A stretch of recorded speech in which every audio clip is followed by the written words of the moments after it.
Ramesh Kumar, who is the second in command of the Sahastra Seema Bal, has said that authorities received information that a plane had crashed in a remote area.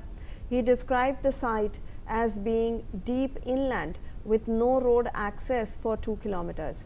Arriving at night, he said that the team found no survivors and the bodies of all 7 people on board were retrieved, a process made difficult by the dense forest and lack of proper access.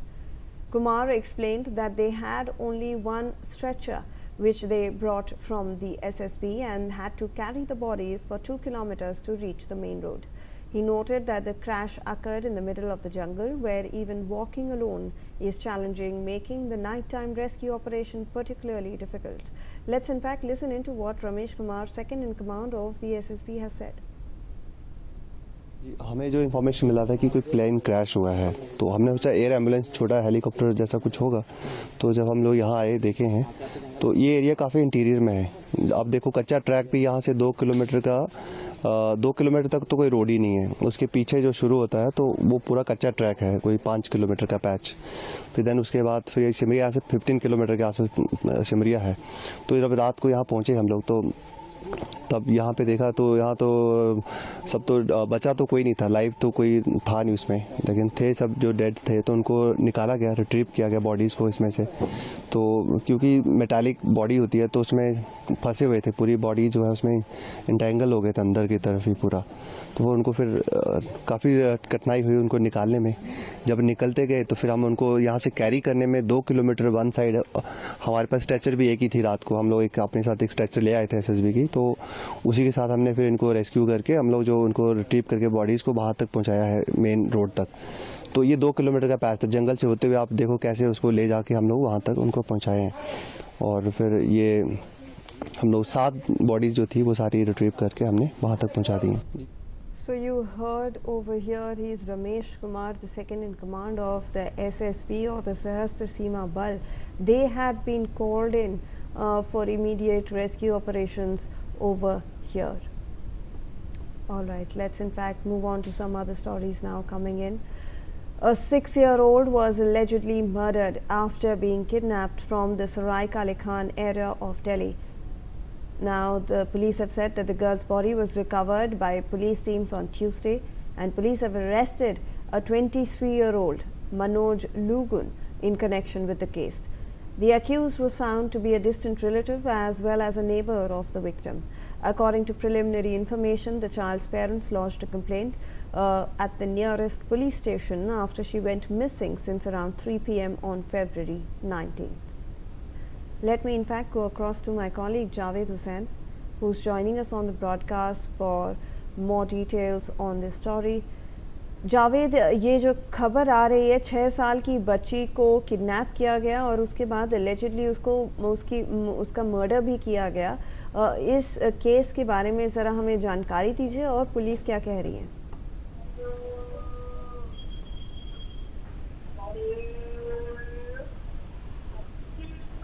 Javed, अगर आपको हमारी आवाज़ पहुंच रही है, ये जो 6 साल की बच्ची है जिसको किडनैप किया गया था, उस केस के बारे में ज़रा हमें डिटेल्स बताएं please.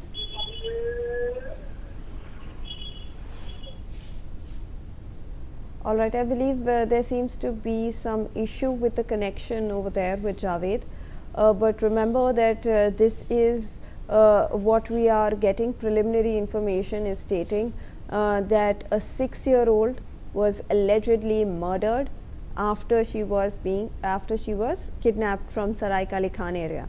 Now the police are also stating that the alleged accused might actually be a distant relative. Let me in fact go across now to my colleague Javed Hussain. Javed, हम ये जो 6 साल की बच्ची है और उसका किडनैप किया गया और उसको मर्डर किया गया, उस केस के बारे में ज़रा हमें जानकारी दीजिए। देखिए, दिल्ली की बिल्कुल दिल दहला देने वाली घटना है। दिल्ली के साउथ ईस्ट डिस्ट्रिक्ट के सनलाइट थाने इलाके का ये मामला है, जहां 6 साल की मासूम बच्ची को 19 फरवरी को उसके एक करीबी दूर के रिश्तेदार ने ही उसकी हत्या की थी। और एक लंबे इन्वेस्टिगेशन के बाद, यानी कि जिस तरह से पुलिस पूरे मामले की जांच कर रही थी, उस मामले में ये सामने आया है और मनोज नाम के आरोपी को गिरफ्तार किया गया। हालांकि बच्ची 6 साल की मासूम है। अब पुलिस ये भी देख रही है कि क्या इस बच्ची के साथ किसी तरीके का मॉलेस्ट तो नहीं किया गया है। बच्ची की जो हत्या है वो पत्थर से बिल्कुल दर्दनाक, जो आरोपी उसने दर्दनाक तरीके से बच्ची को मारा। फिलहाल पुलिस ने आरोपी मनोज को गिरफ्तार कर लिया, लेकिन सबसे बड़ी बात यह है कि शुरुआत में बच्ची के पिता के साथ मनोज लगातार थाने जाता रहा और थाने में कहीं ना कहीं इस केस को गुमराह करने की कोशिश कर रहा था।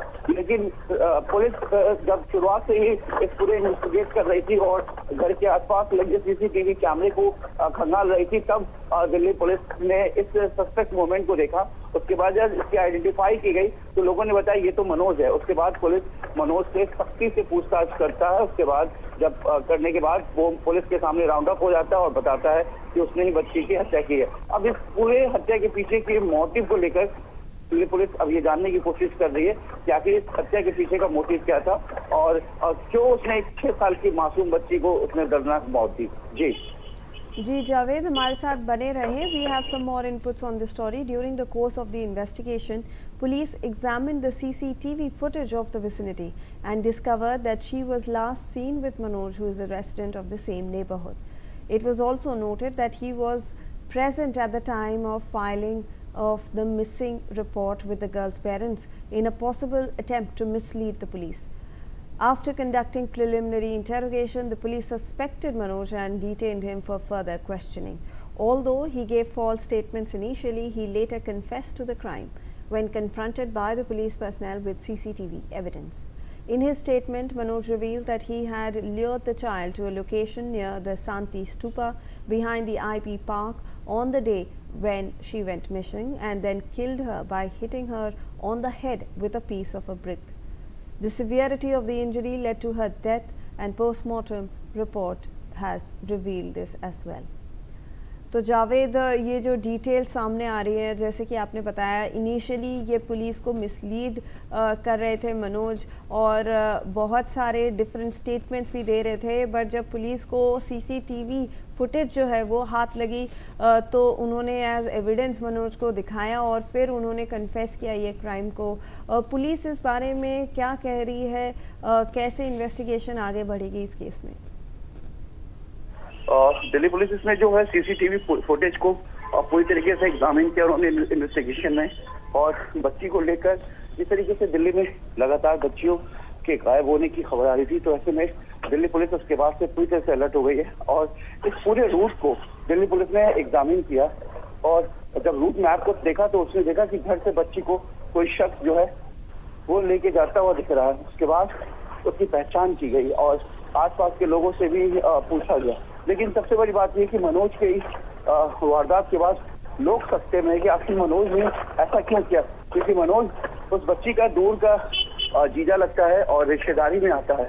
फिलहाल पुलिस अब इस पूरे मॉडस ऑपरेंडी को समझने की कोशिश कर रही है और मनोज से पूछताछ की जा रही है कि आखिर इस हत्या के पीछे की वजह क्या है और उसने बच्ची को क्यों मारा। हालांकि आशंका ये जताई जा रही है कि शायद बच्ची के साथ मॉलेस्ट भी हुआ होगा।